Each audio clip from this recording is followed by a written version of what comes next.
नमस्कार दोस्तों, आइए जानते हैं उत्तर प्रदेश के हर जिले, हर क्षेत्र की ताजा और बड़ी खबरों को। साथ ही हम यह भी जानेंगे कि सरकार ने उत्तर प्रदेश में किन योजनाओं को लागू किया है। वीडियो को लाइक कीजिए और अगर अभी तक आपने चैनल को सब्सक्राइब नहीं किया है तो फटाफट से कर लीजिए। आज के समय में हर महिला चाहती है कि वह अपने पैरों पर खड़ी हो और परिवार की आर्थिक स्थिति को बेहतर बनाने में योगदान दे सके। इसी दिशा में सरकार ने महिलाओं को सिलाई कढ़ाई का काम शुरू करने के लिए फ्री सिलाई मशीन योजना शुरू की है। इस योजना के अंतर्गत योग्य महिलाओं को सरकार 15,000 रुपये की राशि प्रदान करती है ताकि वे सिलाई मशीन और जरूरी सामान खरीदकर रोजगार शुरू कर सकें। भारत सरकार ने देश के बेरोजगार युवाओं को रोजगार के अवसर प्रदान करने और उन्हें आत्मनिर्भर बनाने के उद्देश्य से प्रधानमंत्री कौशल विकास योजना की शुरुआत की है। यह योजना उन युवाओं के लिए एक सुनहरा अवसर है जिन्होंने अपनी शिक्षा तो पूरी कर ली है, लेकिन व्यावसायिक कौशल की कमी के कारण नौकरी प्राप्त करने में कठिनाई का सामना कर रहे हैं।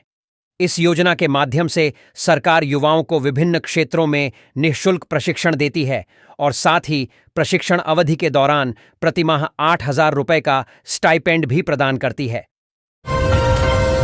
प्रधानमंत्री आवास योजना के अंतर्गत 881 घरों के निर्माण को स्वीकृति मिली है, जिससे गरीब लोगों को आवास उपलब्ध होगा। यह योजना बेघर लोगों को घर बनाने के लिए वित्तीय सहायता प्रदान करती है। सरकार का लक्ष्य है कि सभी गरीबों के पास अपना घर हो, जिससे उन्हें बेहतर जीवन जीने का अवसर मिले और सभी को सम्मानजनक जीवन जीने का मौका मिले। आंध्र प्रदेश रणजी ट्रॉफी में बड़ा स्कोर बनाने के लिए प्रयासरत है। रशीद ने शानदार शतक लगाया है और टीम को मजबूत स्थिति में पहुंचाने में महत्वपूर्ण भूमिका निभा रहे हैं। टीम का लक्ष्य विपक्षी टीम पर दबाव बनाना है और एक विशाल स्कोर खड़ा करना है। रशीद की शतकीय पारी ने टीम को एक मजबूत स्थिति में ला दिया है। कानपुर के ग्रीन पार्क में रणजी ट्रॉफी मुकाबले के दूसरे दिन आंध्र प्रदेश ने 300 रन का आंकड़ा पार कर लिया। एसके रशीद ने शानदार शतक लगाया। आकिब ने उप्र को मैच में वापसी दिलाई। भरत और कप्तान भुई को आउट किया। इससे पहले भरत और रशीद ने 194 रनों की महत्वपूर्ण साझेदारी की थी, जिससे आंध्र प्रदेश की स्थिति मजबूत हुई। उत्तर प्रदेश अधीनस्थ सेवा चयन आयोग यूपीएसएसएससी ने बीते वर्ष आईटीआई इंस्ट्रक्टर भर्ती 2022 की परीक्षा आयोजित की थी। उत्तर प्रदेश अधीनस्थ सेवा चयन आयोग ने 18 जनवरी 2022 को 2,504 पदों पर आईटीआई अनुदेशकों की भर्ती निकाली थी।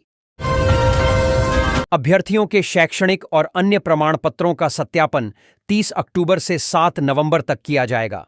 अभ्यर्थियों को उनके कट ऑफ अंक और सत्यापन की निर्धारित तिथि के अनुसार बुलाया गया है। अभ्यर्थी आयोग की आधिकारिक वेबसाइट पर जाकर अपनी कट ऑफ सूची और डॉक्यूमेंट वेरिफिकेशन की तिथि देख सकते हैं।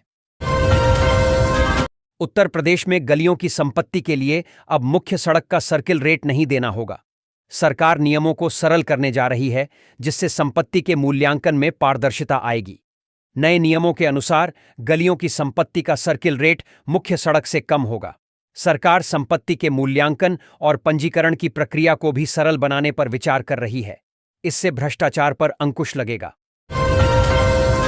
उत्तर प्रदेश में निवेश को बढ़ावा देने के लिए जिला उद्योग केंद्रों के महाप्रबंधक और उद्यमी मित्र आईआईएम से विशेष प्रशिक्षण प्राप्त करेंगे।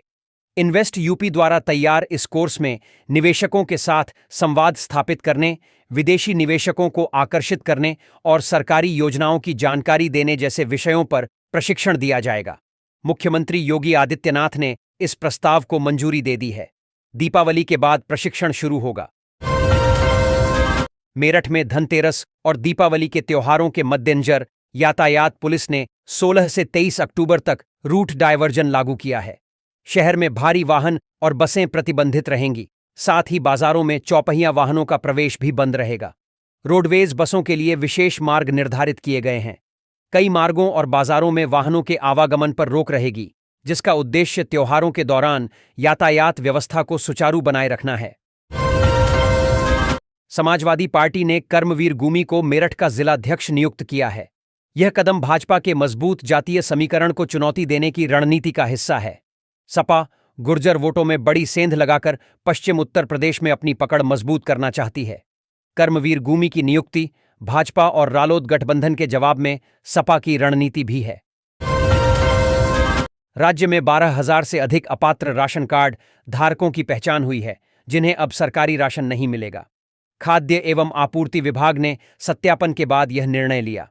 सत्यापन में कई लाभार्थी आयकर भरते या अन्य आय स्रोत वाले पाए गए। विभाग ने राशन कार्ड रद्द करने की प्रक्रिया शुरू कर दी है। आगरा में चांदी की कीमतें रिकॉर्ड ऊंचाई पर पहुंच गई हैं, जो 1,70,700 रुपये प्रति किलोग्राम को पार कर गई हैं।